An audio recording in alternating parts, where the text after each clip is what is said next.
بسم الله الرحمن الرحيم الحمد لله رب العالمين والصلاة والسلام على محمد وعلى أهل بيته الطيبين الطاهرين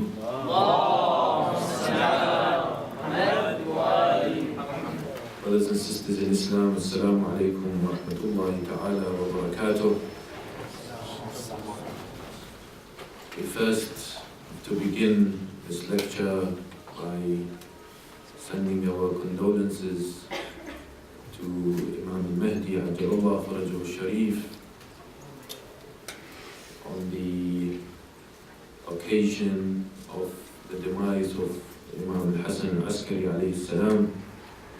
And we ask Allah subhanahu wa ta'ala to help us continue commemorating these occasions as how Imam Salih alayhi salam said, Rahyu amrana, rahimallahu man ahya amrana.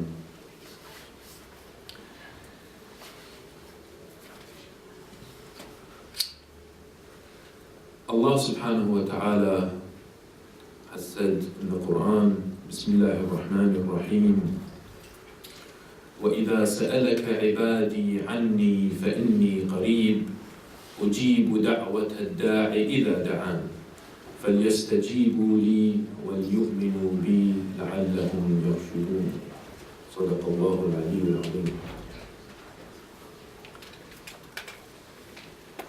Duaa. Now, I know you've heard a wonderful lecture, mashallah, from Brother Muhammad, and perhaps, I can't reach to his stage, mashallah, but I need you to sort of try to concentrate with me in the next 20 minutes or so, 25 minutes. I know you've all strived to come here, it's a very cold day, and mashallah, Allah subhanahu wa ta'ala, we pray that Allah subhanahu wa ta'ala will give you the reward. So inshallah, I want your attention for the next 20 minutes, and inshallah, we all will learn something from this. So Duaa. We've all have made dua, and we always strive to ask Allah subhanahu wa ta'ala that our dua is accepted. And dua is such a powerful thing.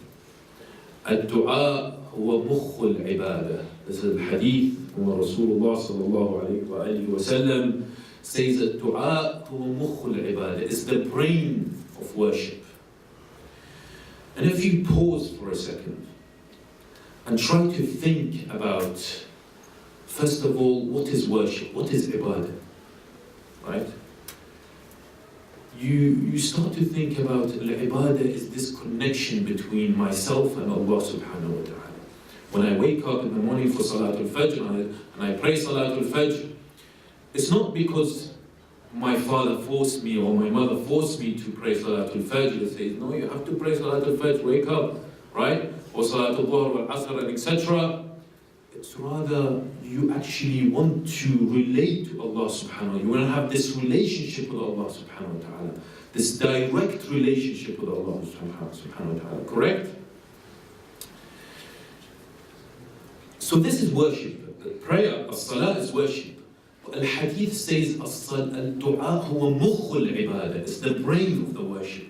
So if a body does not have a brain, there's no point of worship. Correct? It's giving such an importance to a du'a. But a du'a is very easy, isn't it? Du'a, you just sit down, say a few things. Oh Allah, help me to get married, for example.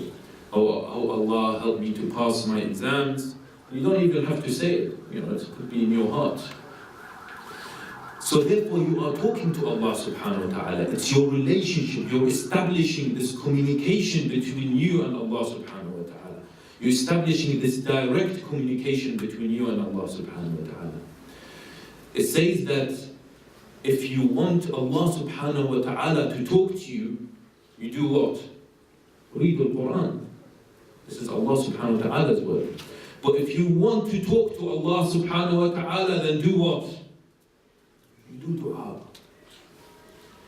So therefore, to establish this communication between you and Allah subhanahu wa ta'ala, you are the servant, and Allah subhanahu wa ta'ala is your creator. To establish this relationship, we have to talk to Allah subhanahu wa ta'ala. And the way to do that is through dua. And a dua, as easy as it may be for all of us, it is also vital. It is important. It's a mukhul ibadah. But what do we know about the dua? How much do we know about the dua?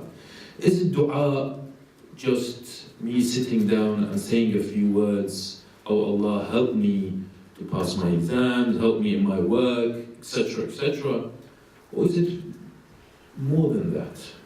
And if it is more than that, then why isn't my dua answered? Why is it many, many times I raise my hands to Allah subhanahu wa ta'ala and I ask Allah subhanahu wa ta'ala, oh Allah, help me in this and that, but nothing happens. And I start to think, why? Is there anything wrong with me? Is there something wrong with me, myself, personally? Do I not have this relationship with Allah subhanahu wa ta'ala? What's going on? Why is Allah subhanahu wa ta'ala not accepting my dua? Is there something wrong with my faith? Or perhaps I think Allah subhanahu wa ta'ala is angry at me. There must be some reason why my dua is not accepted. Have you ever wondered that? I'm pretty sure every single person here has wondered this. You've prayed, you've made dua during your prayer, during qunut, or after as-salah, but nothing happens. In fact, sometimes the opposite happens, correct? In fact, sometimes the opposite happens, completely the opposite. And you wonder why. Have you wondered why? So, in the next few minutes or so, we'll try to answer this question, right? We'll answer the question of why isn't my dua answered? What's going on here? And the reason, there are perhaps other reasons other than what I will mention, but this is the conclusion from my research, right? And if you go back to the books, you find a lot of people, a lot of scholars have actually spoken about the dua. They've actually talked about how important dua is. And you all know how important dua is. And we have said, ad-dua huwa mukhul ibadah. So I will leave the importance of dua for you to find out, or you inshallah know. And just by knowing ad-dua huwa mukhul ibadah is enough. But let's just try to concentrate on answering the question, why is my dua not answered? The first point we can talk about this evening is perhaps, is there something wrong with my faith in Allah subhanahu wa ta'ala? So let's say, for example, I have asked Allah subhanahu wa ta'ala to help me find the right wife, right? I ask Allah subhanahu wa ta'ala to help me find the right wife. I give this example because I'm pretty sure there are a lot of people here not married. So I ask Allah subhanahu wa ta'ala to help me find the right wife. It's the first thing I want Allah subhanahu wa ta'ala to find me this perfect wife for me, right? The first thing I want to do to make sure that my dua is answered by Allah subhanahu wa ta'ala is to try to reflect upon my faith. To help me do that, let me go back to the Quran. In fact, brothers and sisters, you have to go back to Quran in every single thing that you're trying to investigate. So if I was to tell you, go and do some research about the Sawm, go and do some research about marriage, the first place you should actually go to is Al-Quran. Correct? So I went back to the Quran and I found an astonishing ayah that I hope that every single one of us will memorize. A very unique ayah in the Quran, and I will tell you why it's unique. We have many ayat in the Quran, correct? This is a unique ayah. There's no other ayah such as this. And this is the ayah that I've recited at the start of my talk. Bismillah ar-Rahman ar-Rahim. وَإِذَا سَأَلَكَ عِبَادِي عَنِّي. This is Allah subhanahu wa ta'ala talking to the Prophet. He's saying, if my servant calls me, point number one, وَإِذَا سَأَلَكَ عِبَادِي. Why didn't Allah subhanahu wa ta'ala say, وَإِذَا سَأَلَكَ النَّاسِ عَنِّي? Why didn't he say what? Why didn't, if the people call me? And he said, in fact, he said, my servants. إِذَا سَأَلَكَ عِبَادِي. It's like me saying, oh mister. It's a bit disrespectful. Rather, I will say your name. Oh Ali, or whoever you are. Right? If I say, oh mister, slightly disrespectful. Allah subhanahu wa ta'ala, this is the start of this relationship in this ayah. This is a personal ayah. That's why I will tell you to memorize it. It's a personal ayah. It's an ayah that Allah subhanahu wa ta'ala is telling us, look, I am there for you. I am very close to you. إِذَا سَأَلَكَ عِبَادِي عَنِّي فَإِنِّي قَرِيبٌ. Allah subhanahu wa ta'ala then quickly says, he doesn't say, Ya Rasul, قُلْ لَهُمْ أَنَا قَرِيبٌ. Doesn't say, oh Rasul. He's still talking to Rasul. He's still, he's still telling the Rasul sallallahu alayhi wa alayhi, Inni qareeb. He didn't tell them, you go and tell them. He says, Inni qareeb. Ujibu da'wat ad-da'i idha da'an. I will answer the prayers of my servants if they call me. If they call me. إِذَا دَعَانِ فَلْيَسْتَجِيبُوا لِي وَلْيُؤْمِنُوا بِي. So that they believe in me. لَعَلَّهُمْ يَرْشُدُونَ. So I can show them the way. Why is this unique, you may ask? Why is this ayah unique? According to Al-Mizan, Sayyid Tabatabai rahmatullahi alayhi, he says that there are seven signs here that Allah subhanahu wa ta'ala is indicating His personal relation with His servants. Allah subhanahu wa ta'ala has mentioned 7 signs or things about Himself. So, if we go back to ayah, Bismillah ar-Rahman ar-Rahim, وَإِذَا سَأَلَكَ عِبَادِي. That's number 1. These are the personal singular pronoun. عِبَادِي. إِذَا سَأَلَكَ عِبَادِي عَنِّي. That's number 2. So, عِبَادِي, عَنِّي, فَإِنِّي. That's number 3. قَرِيب. أُجِيبُ. That's number 4. دَعْوَةَ الدَّاعِ إِذَا دَعَانِي. That's number 5. فَلْيَسْتَجِيبُوا لِي. That's number 6. وَلْيُؤْمِنُوا بِي. That's number 7. لَعَلَّهُمْ يَرْشُدُونَ.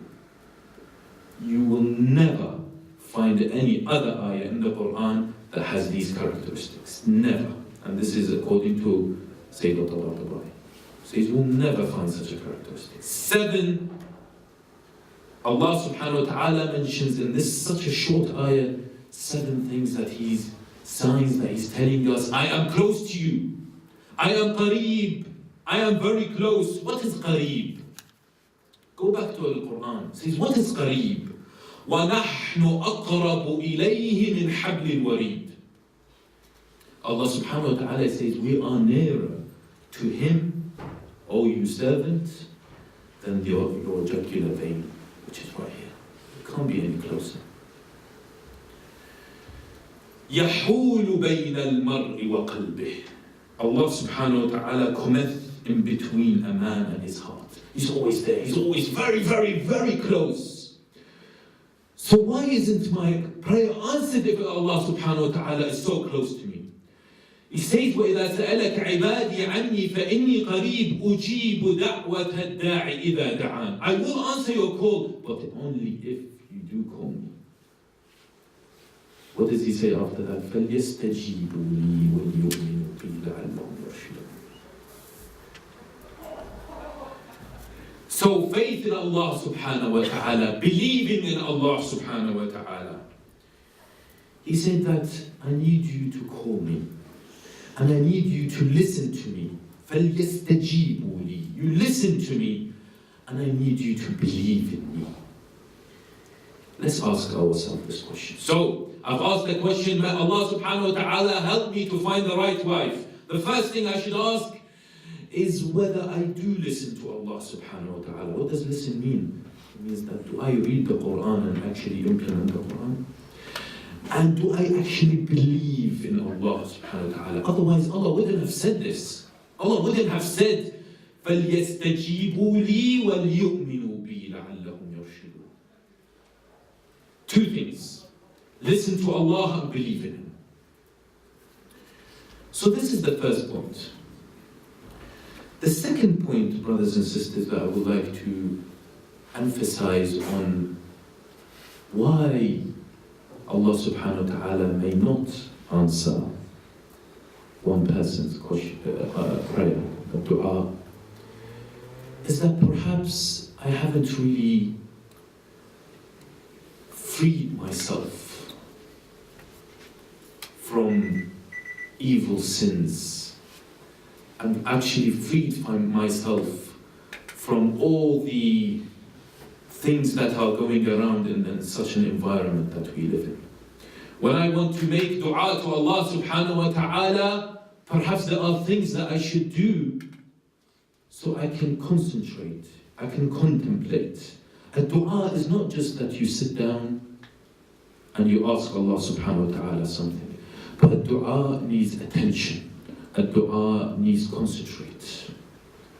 You have to be focused. You are talking to Allah subhanahu wa ta'ala. You are communicating with Allah subhanahu wa ta'ala. So you need to be focused. And number three, you must believe that your dua will be answered. There's no point I ask Allah subhanahu wa ta'ala, oh Allah, find me the perfect wife. And then, but I don't really think Allah will find me the perfect wife, because there isn't this perfect wife for me in society. What's the point? Why would you want to call Allah subhanahu wa ta'ala then? Is there any point in me communicating with you, oh respected brother, me communicating with you, but then I know that you don't really pay much attention to me, or you're not really going to respond to me? There's no point. Allah subhanahu wa ta'ala wants us to believe that yes, He will answer our prayer. He wants us to believe in it. So when I want to pray, when I want to ask Allah subhanahu wa ta'ala for something, I should really believe that Allah subhanahu wa ta'ala will answer my call. Ud'uni astajib lakum. It's a guarantee. Allah subhanahu wa ta'ala has given us in Surah Al-Mu'minun, Ud'uni astajib lakum. You say, why isn't Allah answering my dua then? Ud'uni astajib lakum. But Allah subhanahu wa ta'ala wants you to believe that yes, He will answer your call. He will answer your dua. Then we will reach a stage where we are confident that Allah subhanahu wa ta'ala will accept our dua. So that's number 3. صلوا على محمد وآل محمد. Inshallah you're not bored. We'll finish soon. So that's number 3. Number 4. Actually, I might ask one of you to repeat all this at the end. Should I? No.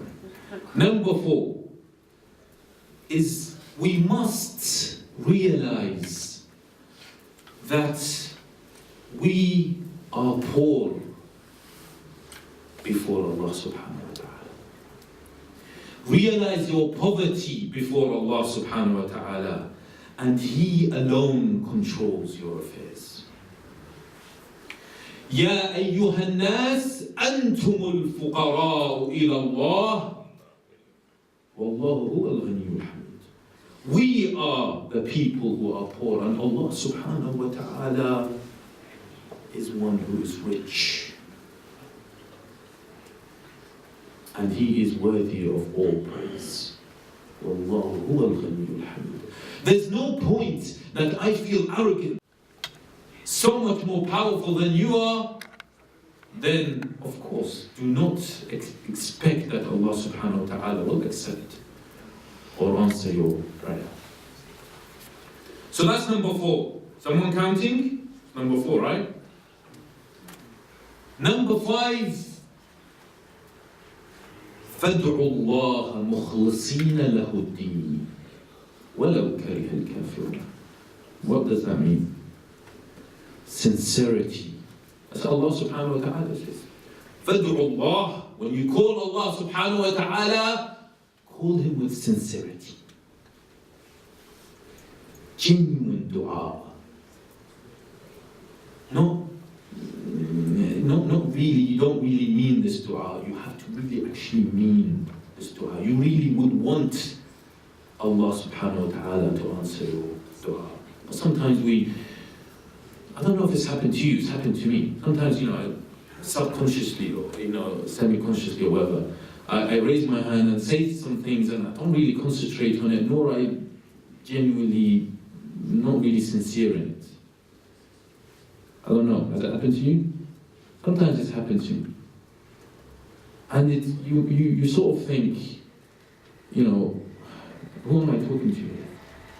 This is like tricking myself here. I'm talking to someone who is really not listening to me, because I'm not really listening to myself, let alone Allah subhanahu wa ta'ala listens to me. So sincerity, right? Very, very easy. Then, number 6, we have Rasul sallallahu alayhi wa sallu ala Muhammad wa ali Muhammad.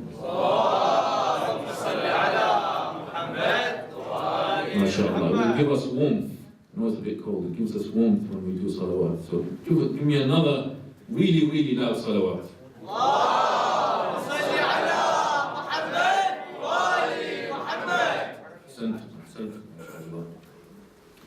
من أحب أن يستجاب, this is عن الرسول, من أحب أن يستجاب دعاءه فليطيب مطعمه ومكسبه. One who desires to have his dua answered should purify his food and earnings. This is عن الرسول. So the 6th point is have a pure life, free from oppression and injustice, and try to make your food as pure as possible and your earnings as pure as possible. So this raises an interesting question. Al-Rasul sallallahu alayhi wa sallam says, make sure your food is pure. Do we actually make sure our food is pure? Our food is pure? It's an interesting question, because we live in the West and we assume that the lahm that we see, the meat that we see, the dajjaj, etc., the chicken is actually halal. But is it halal? Where are we going? Because a lot of us are really going to stay in this country. A lot of us people say, majority of people here are probably from Iraq, so some people say you might go back to Iraq and things like that. But no, probably we are going to stay here. A lot of us are probably going to stay here. So we're going to eat a lot of meat, aren't we? Does that mean that I'm going to enter a shop which just says Al-Halal, which in Arabic is obviously wrong, right? It says Al-Halal, right? Am I just going to go into, I'm not going to actually, I wanted to name a takeaway shop. Shall I? Shall I? Sam's Chicken. Good. Who said it's halal? Right? I've actually went into Sam's Chicken once, and I told him, right? He said, "Oh, brother, certificate." I said, "Oh, wait a second. Who, are you a Muslim?" He said, "No, I'm Christian." And I told him, "Okay, who owns Sam's?" And he said, "He's Sikh." And I thought, all right, because I really wanted to buy something. And I thought, forget that. Have you guys thought about that? You know, Sam's plenty in Wembley where everyone lives, right?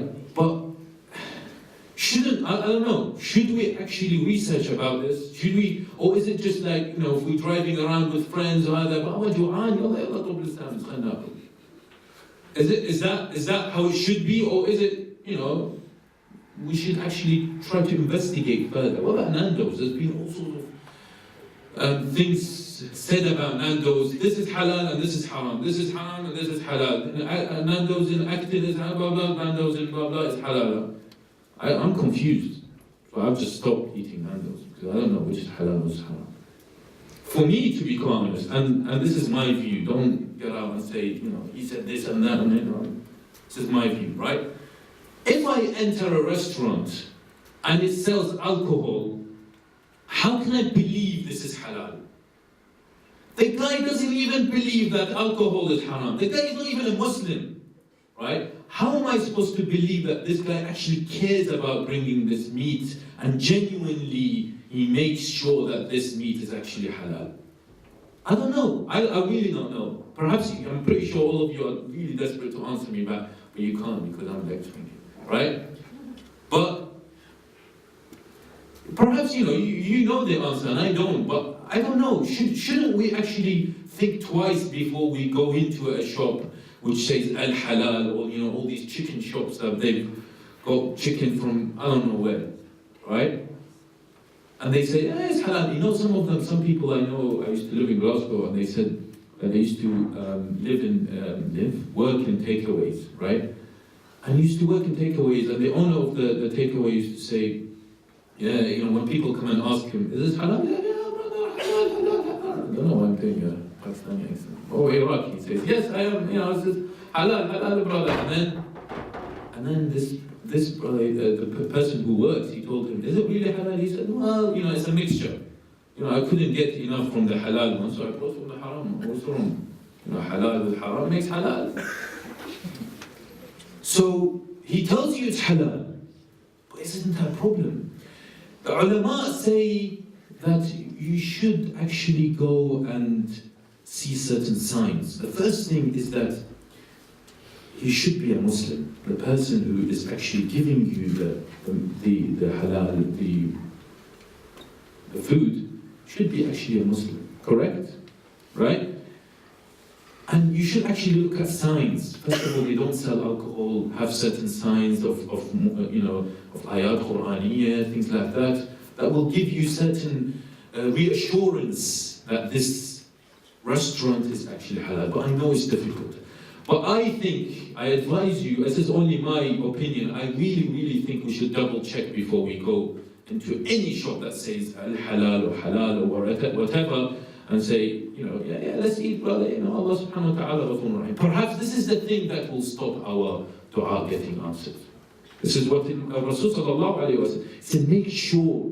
Perhaps he's referring to us, because in the Duaa al-Arabiya, perhaps Duaa al-Islamiyya, they have halal, perhaps so, right? I don't know, perhaps.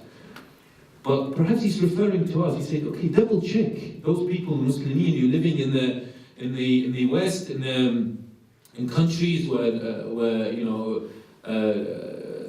are many non-Muslims around, do make sure that you are actually buying halal meat, right? So perhaps that's one of the reasons that some of our dua is not answered. Perhaps I'm not really eating halal meat. I don't know. This is what Rasul sallallahu alayhi wa says. So let's double check about this. So that was the 6th point. That was a point. The 7th point is amr bil ma'roof wa nahy 'anil munkar, enjoining good and forbidding evil.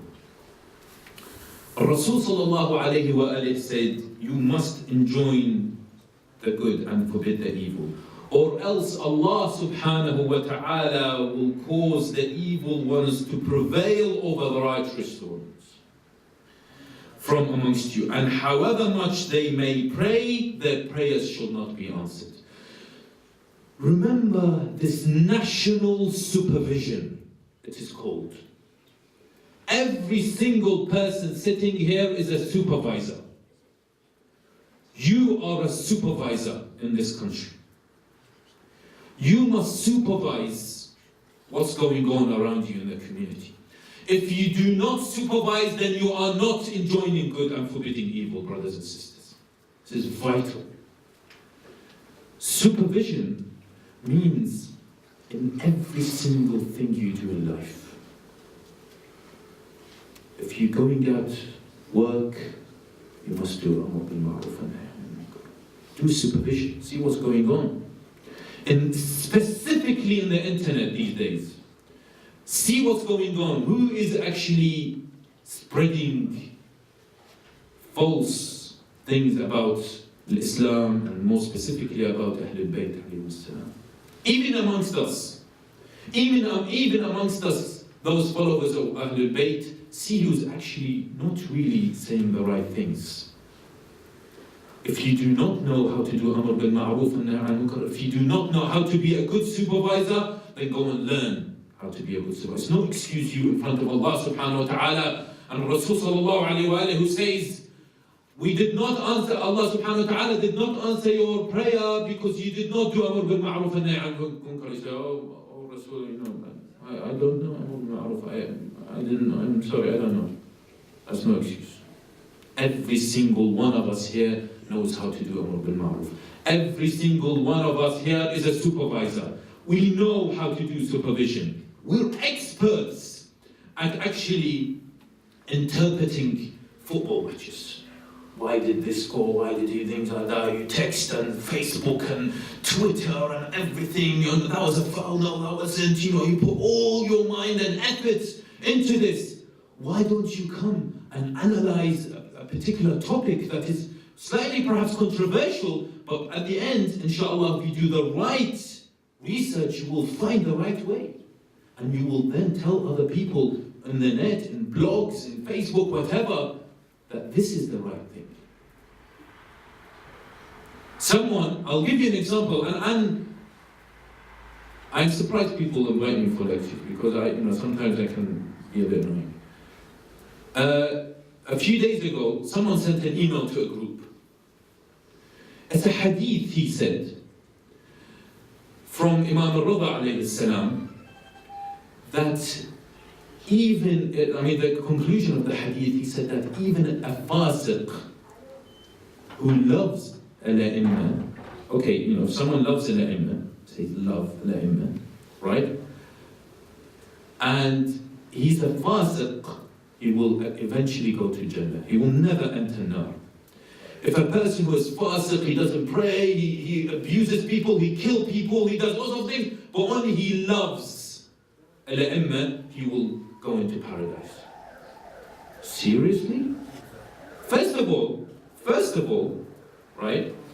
No one actually has this love to ai-imma and he's a fasiq. It doesn't go. Because if you have the true love to ai-imma, then you are a really righteous mu'min. Because if you love al-ai-imma, you will learn from the ai-imma. You will actually learn from the akhlaq, as how Brother Muhammad has beautifully said about Imam Hassan Al-Askari. You learn from his akhlaq. You learn from how to respect other people. You actually become a better mu'min if we all follow our ai-imma. And they are the best role models. They are the best role models. That is love for you. That is love. And it's exactly the same as the love of Allah subhanahu wa ta'ala. You love Allah subhanahu wa ta'ala. You read the Quran. You love Al-Ahlul Bayt. You go and follow their teachings.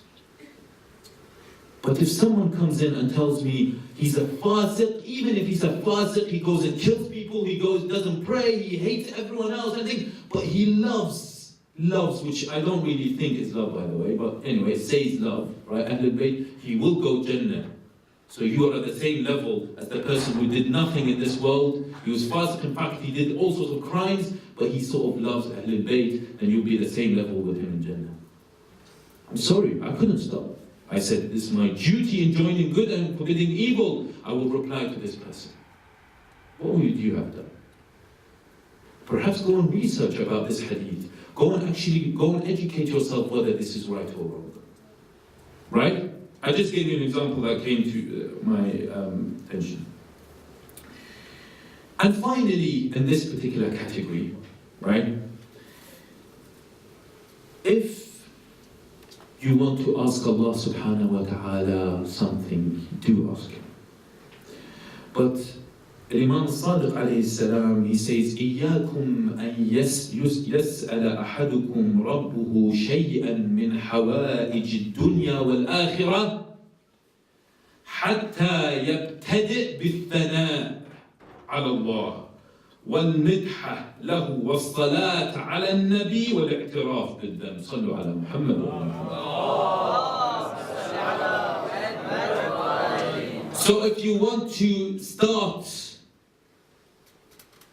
to ask Allah subhanahu wa ta'ala for something, you say Alhamdulillah, you stop to say Thana, you say Alhamdulillah, praise Allah subhanahu wa ta'ala. As in how Duaa starts, Allahumma inni as'aluka bi rahmatika allati wasi'at kulla shay. And it continues. So always, if you see our du'as, it always starts with a Thana, with alhamd. You start your du'a as well. If you want to say, oh Allah, find me the perfect wife, don't say, oh Allah, ya Allah, find me the perfect wife. No. Alhamdulillah, alladhi hadana lihada, wa ma kunna linahtadiya lawla an hadana Allah, alhamdulillah, etc., etc., alhamdulillah, alhamdulillah. And then it says, wassalat ala nabi, then you do, wasalli wa sallim ala rasulina, etc., etc. And then you actually start to mention your dhunub. This is a way of trying to degrade yourself in front of Allah subhanahu wa ta'ala. Start to feel poor in front of Allah subhanahu wa ta'ala. أنتم الفقراء إلى الله والله هو الغني الحميد. Feel it.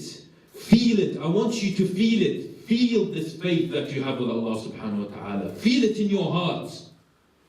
This faith that you have with Allah subhanahu wa ta'ala. This connection that you feel you are poor. You are worthless. And Allah subhanahu wa ta'ala is powerful. You must feel this. Then Allah subhanahu wa ta'ala will accept your dua. So, having done all that, still my dua is not really answered. Right? What's going wrong? I have two more points, but inshallah I will say them very quick because I think I've taken long, right? I will say two more, inshallah, quick points. The first point is in Du'a Kumail. What does it say? In Du'a Kumail it says, Allahumma ighfir li ad-dhunub allati tahtiku al-ism. You've all heard it. Allahumma ighfir li ad-dhunub allati tughayyiru an-ni'am. Allahumma ighfir li ad-dhunub allati تحبس الدعاء. Right? We are asking Allah subhanahu wa ta'ala to forgive us those sins that actually are a hindrance. They stop our dua from reaching. I ask Allah subhanahu wa ta'ala, oh Allah, find me the perfect wife, but it's not going. The dua is not going. I'm not having this relationship with Allah subhanahu wa ta'ala. Why? Because perhaps there are sins you have committed that are stopping this dua from reaching out. Now, I've tried to do some research on this, right? I found some ahadith that list out the sins, but then, you perhaps know which particular sins you are making. That's why it is important to mention your sins when you are talking to Allah subhanahu wa ta'ala. When you're having this communication with Allah subhanahu wa ta'ala, mention your sins. Say, Allah ighfir li dhanb hada wa hada wa hada. Then, Allah, maybe these are one of those, perhaps, are the sins that has stopped your dua from reaching. Allah subhanahu wa ta'ala says, بَلْ رَانَ عَلَى قُلُوبِهِمْ مَا كَانُوا يَكْسِبُونَ. What does ran mean? Ran is the hindrance in their heart. So your heart has this layer, right?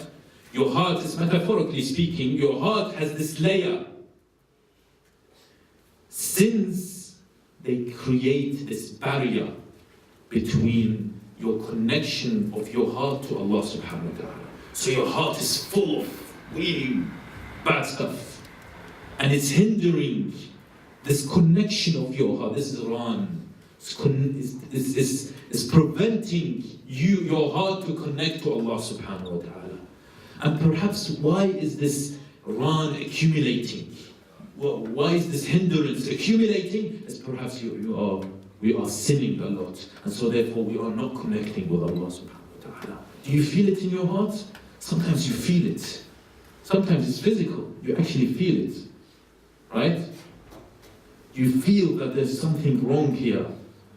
Your heart starts to ache. Perhaps it is my heart that is full of hatred, full of sins, that I have to ask Allah subhanahu wa ta'ala to forgive me before I ask Him for anything else. So what if still my dua is still not answered? Say, for example, my sins are all, I haven't committed sins, or I ask Allah subhanahu wa ta'ala for forgiveness of all sins, but still my dua is not answered. By mentions shay'an, it's a thing, anything. It could be anything. It is possible that you may dislike something which Allah knows that it is good for you. Or you may love something, but Allah subhanahu wa ta'ala knows that this is not really good for you. But Allah knows best. So if it's still your dua is not really accepted, or your dua is not really answered, then perhaps Allah subhanahu wa ta'ala does not think that this is the best thing for you. It's like, some people argue, it's like a relationship between a child and a parent. When you ask, when a child, we've all done that when we're young, I want some chocolates and things, and where you may ask, like, I want 3 chocolates, 4 chocolates. You think, no, this is not good for you. Although you think it's good for you, 4 chocolates, fantastic, right? But the parents say, no, it's not good. No. Because the parent is wiser. Allah, and parent knows things that you don't know. We are the children, and Allah subhanahu wa ta'ala is, no, I shouldn't say. We are the servants, and Allah subhanahu wa ta'ala is our Lord. Because if I would have said the Father, then it's the Christianity. We are the servants of Allah subhanahu wa ta'ala, and Allah subhanahu wa ta'ala is our creator. He knows best. What if something does not go right in your life? If you keep on asking Allah subhanahu wa ta'ala, why don't you help me in this? Then you have to wait. And honestly, it's happened to me. Sometimes things have gone terribly wrong for me. Terribly wrong. I'm not going to tell you what, but terribly wrong. And I think, why?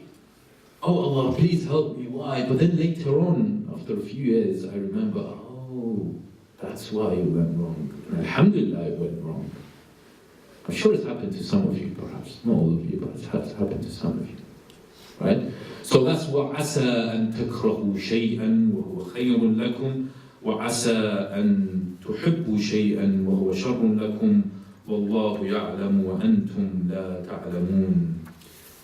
I am finished. But just before I finish, I want to read, I printed out today at work, no one saw me, an extract from Duaa Abi Hamza al-Dumairi.